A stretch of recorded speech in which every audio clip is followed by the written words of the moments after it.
A lição desta semana nos convida a olhar para Abraão, uma das pessoas mais notáveis dos tempos antigos. Em Gênesis, Abrão entra como um estrangeiro nômade chamado por Deus como representante das nações para as nações. É através desse migrante desconhecido que Deus escolheu proclamar a sua maior bênção, declarando que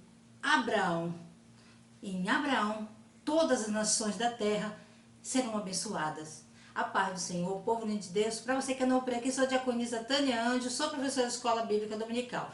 E estamos estudando o quarto trimestre das lições bíblicas da editora CPAD, que tem o tema Até os Confins da Terra, pregando o Evangelho a todos os povos até a volta de Cristo. A lição de hoje, a lição 2, Missões transculturais, a sua origem na natureza de Deus.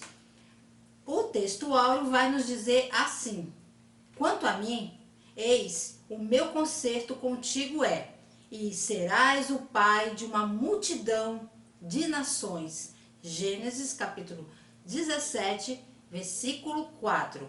A verdade prática nos diz assim: o amor de Deus é a verdadeira motivação do crente para realizar a obra missionária. A leitura bíblica em classe se encontra em Gênesis capítulo 12, do versículo 1 ao 3, e Gênesis capítulo 17, do versículo 1 ao 8.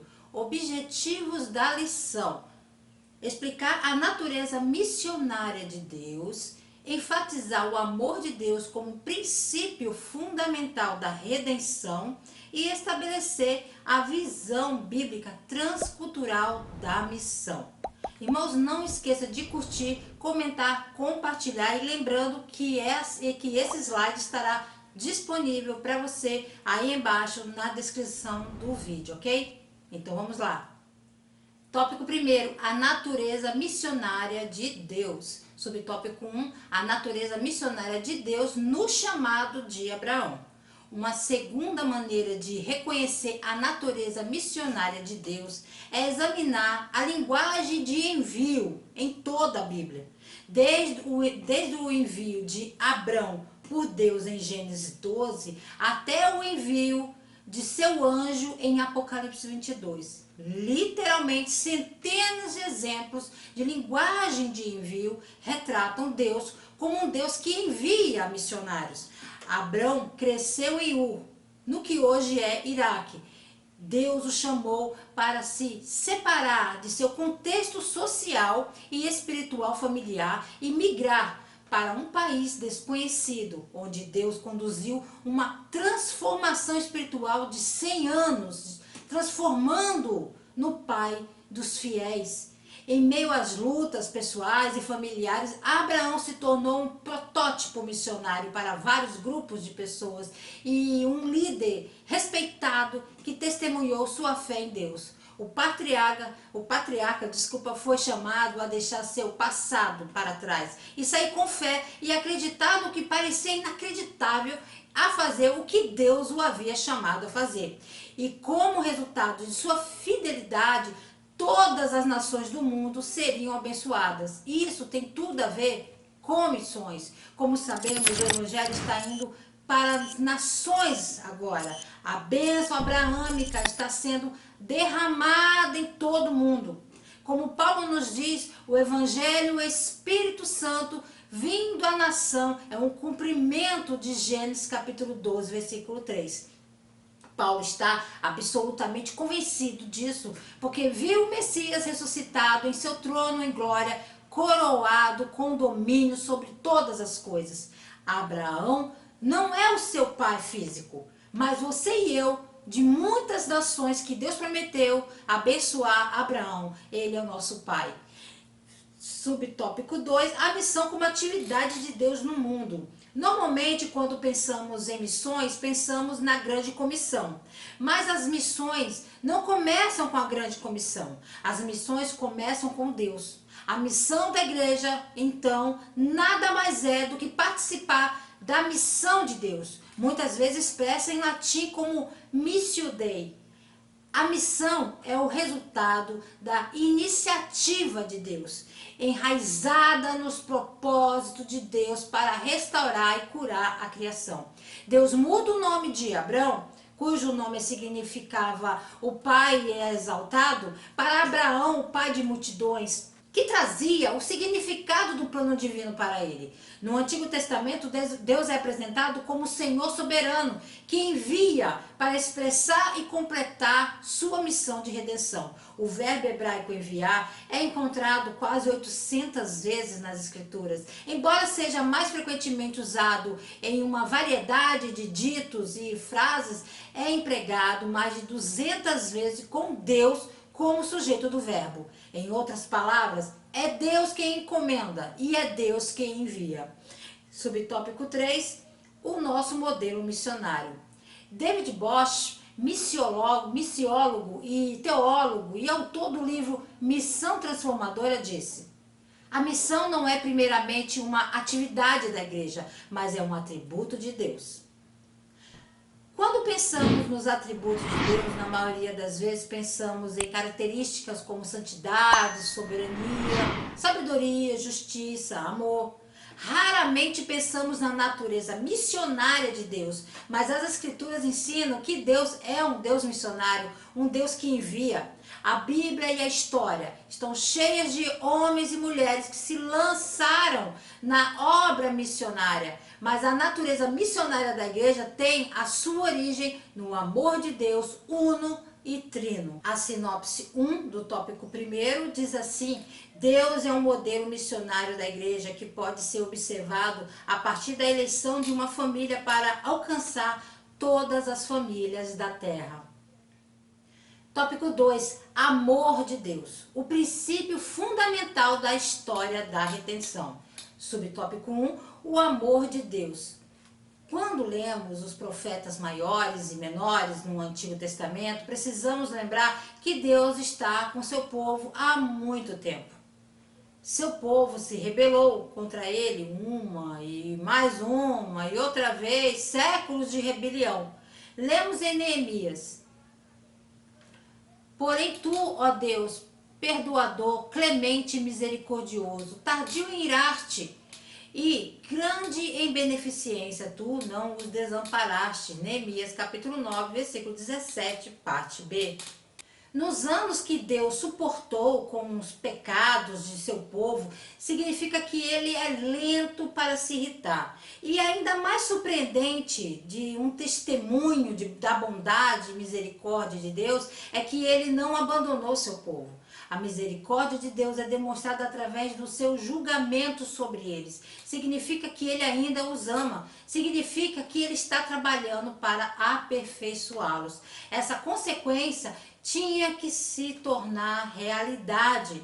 À medida que avançamos para o Novo Testamento, aprendemos que Deus não relaxou nem um pouco com seus padrões.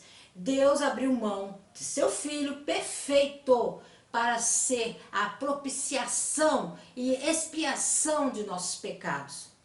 Porque Deus amou o mundo de tal maneira que deu o seu Filho unigênito para que todo aquele que nele crê não pereça, mas tenha a vida eterna.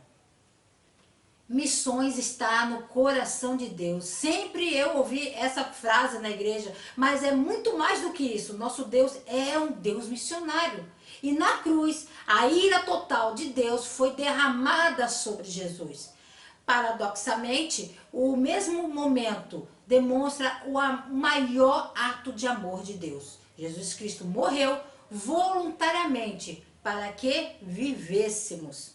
Subtópico 2, a redenção no Antigo Testamento. A história de redenção é uma história de redenção que se desenrola em vidas, famílias e nações através dos milênios.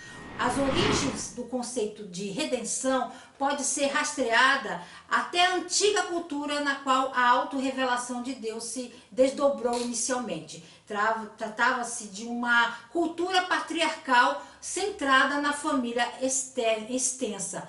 Nessa sociedade tribal, as pessoas que se encontravam à margem da pobreza ou escravizadas por inimigos poderiam ser restituídas à família e à consequente segurança de seu lugar dentro da família pelo patriarca. Ele mobilizaria seus recursos para resgatar o membro da família perdido e restaurá-lo ao seu status familiar legítimo. Resgatar significa libertar-se mediante o pagamento de um preço. É uma palavra que vem primeiro do mercado, segundo vem do mercado de escravos e terceiro vem da casa prisional. No mundo antigo, homens, mulheres e crianças eram rotineiramente comprados e vendidos. Eles eram possuídos, negociados, comprados, colocados para trabalhar. Eles poderiam ser transmitidos de uma geração para outra. Você poderia nascer na escravidão ou poderia se endividar e cair legalmente na escravidão.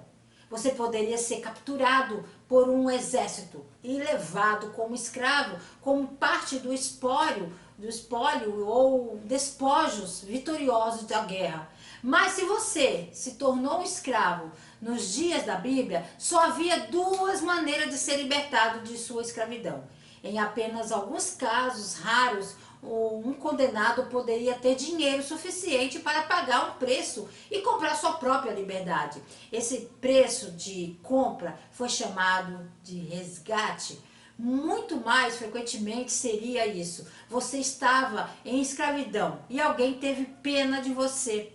Eles te compraram da escravidão. Então, eles tendo comprado você, tendo pago o preço, se quisessem, poderiam fazê-lo trabalhar para eles, como escravo, ou em raras ocasiões poderiam libertá-lo. O preço de compra de um escravo era chamado de dinheiro de resgate. Redimir significa ser um escravo, pagar o preço, tirá-lo do mercado e depois libertá-lo. Na redenção, há uma troca divina. Um homem paga o preço para que o outro homem possa sair livre. Subtópico 3, a redenção no Novo Testamento. A Bíblia diz: porque todos pecaram e destituídos estão da glória de Deus. Por natureza adâmica que nos foi transmitida, somos todos escravos do pecado. Esse pode ser um pensamento feio, mas é totalmente bíblico. Quando viemos a este mundo, por natureza, entramos pecaminosos e perversos. Somos todos, por natureza, escravos do pecado. O pecado, então, é uma corrente em volta do nosso pescoço. E isso pesa, isso te segura. O pecado escraviza você e eu, deixando todos nós desamparados e sem esperança, a menos que alguém se aproxime para nós, para nos ajudar. Jesus pagou o preço para nos libertar com o seu próprio sangue. A Bíblia diz que não é por prata, ouro, não há dinheiro suficiente em todo o mundo, nem mesmo para perdoar um pecado, muito menos todos os milhares de pecados que cometemos. Você não tem dinheiro suficiente. Aqui na terra, o dinheiro fala. Aqui embaixo, se você quer ser aceito, você precisa ter dinheiro. Lá no céu, sangue fala. Se quiseres ser aceito no céu, precisas do sangue de Jesus Cristo. A sinopse 2 da lição vai dizer assim: o amor de Deus é o princípio fundamental da história da redenção e por isso é fundamento das missões transculturais. Tópico 3, visão do caráter transcultural da missão. Subtópico 1, um Deus missionário. Enquanto alguns acreditam e até ensinam que Deus é distante, desinteressado e frio para com alguns, a Bíblia revela exatamente o contrário. Vemos o coração de um Deus missionário com um plano começando no Jardim do Éden, enquanto ele vai atrás dos caídos. Adão e Eva são incapazes de se esconder do amor perseguidor de Deus, apesar da sua morte em pecado. Em vez de Deus os destruir, por causa dos seus pecados, ele os chama. Onde vocês estão? o coração de nosso Pai é buscar e salvar os perdidos. Deus prometeu um salvador a Adão e Eva, mas a iniquidade contínua do homem havia merecido a dor. Com exceção de Noé e sua família, se o mal vencesse essa última família, quem restaria para carregar o Messias?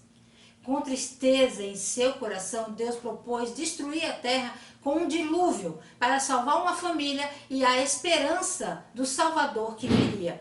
A graça tomaria a forma de castigo para Deus, para que Deus salvasse seu povo. E lemos também na Torre de Babel, embora também possa ter sido parcialmente a justiça que motivou Deus a separar diferentes grupos de pessoas com línguas diferentes, foi principalmente a misericórdia. Sua separação permitiu a proteção da humanidade para que eles nunca mais fossem destruídos de uma só vez.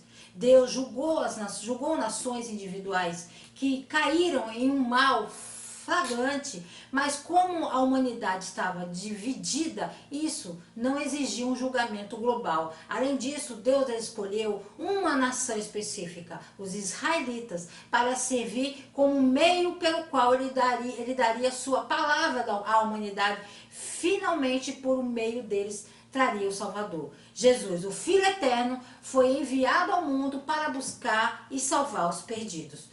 Você poderia dizer que ele veio à Terra em uma missão, com a missão de prover o único caminho de salvação para a humanidade, através de sua própria morte sacrificial em uma cruz.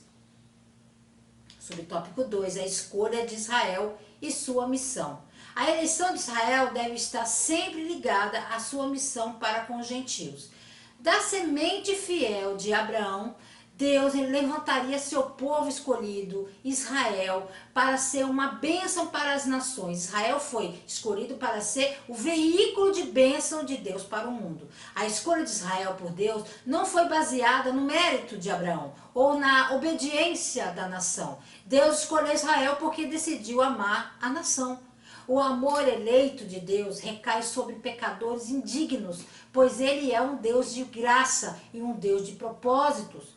Muitas vezes sua eleição está ligada a um propósito específico que ele quer realizar. E ele escolheu a sua, quem ele quiser. Ele escolhe da maneira como ele quer, incluindo Israel. Raramente nas escrituras aqueles que Deus escolhe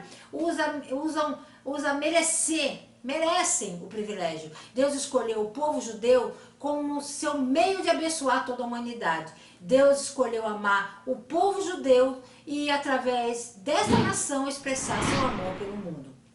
A escolha de Israel não significava assegurar ao povo judeu individual a salvação pessoal. Em vez disso, a escolha de Deus garante à nação escolhida o cumprimento final do seu plano, pois Deus nunca deixa de cumprir suas promessas. Assim, embora não possa parecer que Deus limitou sua linha de promessa escolhendo uma nação assim, acima das outras, seu plano redentor sempre foi universal para que seu plano de redenção fosse oferecido ao mundo inteiro. A sinopse 3, ou sinopse, subtópico 3, a escolha da igreja. Israel falhou em sua missão de alcançar o mundo. Não só eram desobedientes aos mandamentos de Deus, como não se estendiam na atividade missionária. E, no entanto, o Deus de toda graça não renegou sua escolha.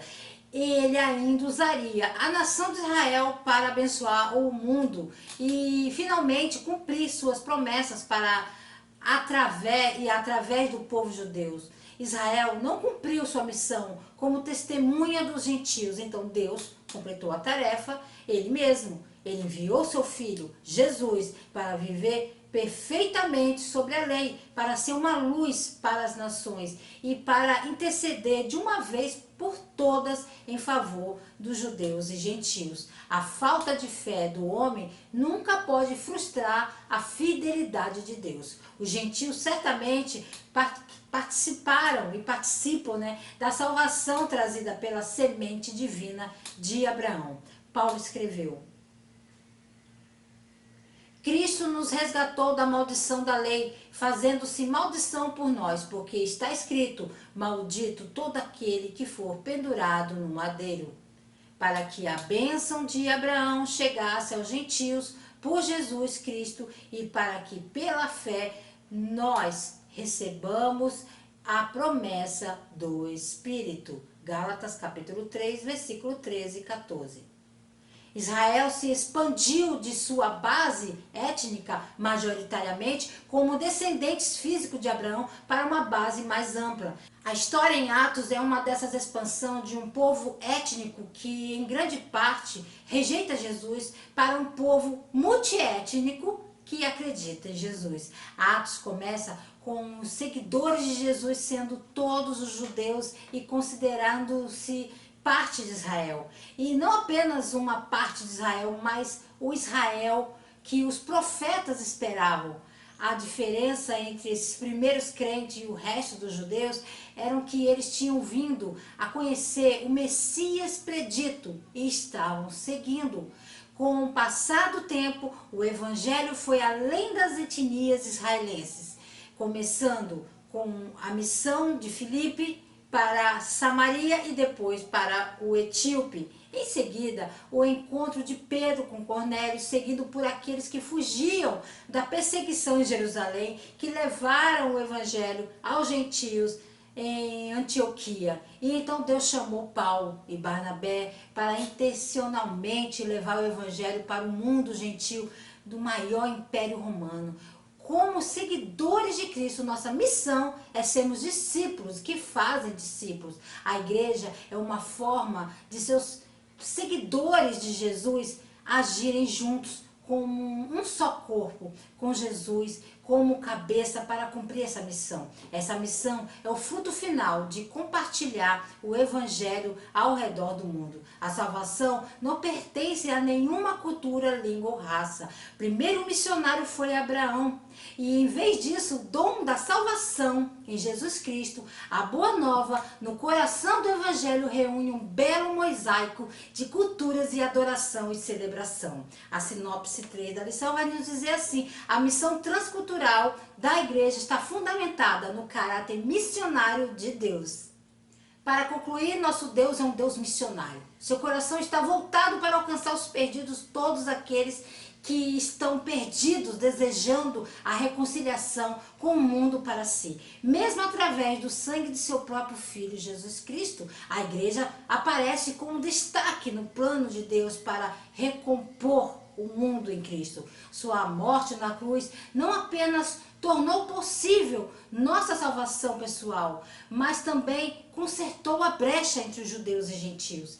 Essa unidade entre antigos e inimigos sintetiza a obra unificadora de Deus. Assim, a igreja serve como uma demonstração para todo o mundo da natureza e do sucesso final do plano cósmico de Deus. Deus abençoe você e a sua casa. Querendo o Senhor, estarei de volta aqui a mais um Resumo EBD. A paz do Senhor a todos.